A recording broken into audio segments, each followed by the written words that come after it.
நான் என் லைஃப்ல ஏதாவது பெருசா சாதிக்கணும் மச்சான்.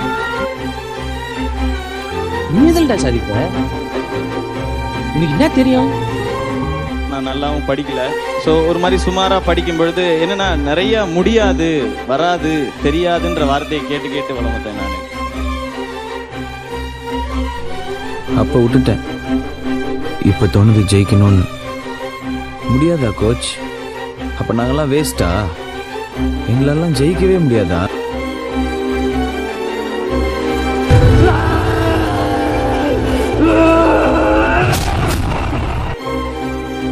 புதுசாக ஒரு ஸ்டெப் எடுத்து வைக்கும்போது எல்லாருமே கேட்குற கேள்வி தான் மஸ்ட். இங்கே அது ஈஸியாக கேட்டுருவாங்க, உனக்கு ஏன்பா இந்த வேலை, நீ இப்படியே இருக்க வேண்டியதானே அப்படின்னு சொல்லி. அது தெரில, சில மனசு மட்டும் அப்படியே இருக்கணும்னு தோணாது, இதை தாண்டி ஒரு ஸ்டெப் எடுத்து வைக்கணும்னு தோணும். அதுவே ஃபஸ்ட்டு சக்ஸஸ் தான் நினைக்கிறேன். இந்த உலகத்துல முடியாதுன்னு எதுவுமே கிடையாதுடா. நல்லா பெர்ஃபார்ம் பண்ணா யாரையும் ஜெயிக்கலாம்.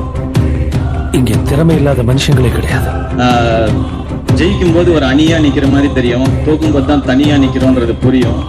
ஆனா தோக்குறதோ இல்ல தனியா நிக்கிறதோ பிரச்சனை இல்ல, நிக்கிறோன்றதுதான் பிரச்சனை. நான் நிக்கிறேன். உங்க மேல ஒரு நெகட்டிவ்ஸ் வச்சுட்டே இருப்பாங்க, உங்களுக்கு இதுதான் வரும், இவ்வளவுதான் வரும், இதுதான் பண்ண முடியும், இதுதான் பண்ண முடியும்னு. அதை புஷ் பண்ணணும்னு ட்ரை பண்ணுவேன், அவ்வளவுதான். இங்க இவங்க தான் இதை தான் பண்ணணுன்றதெல்லாம் கிடையாதுண்ணே. இன்னார் இந்த வேலையை தான் செய்யணுங்கிறதெல்லாம் எப்பயோ மாறிடுச்சு. யார் வேணா என்ன வேணா பண்ணலாம், யார் வேணா என்ன வேணா ஆகலாம்.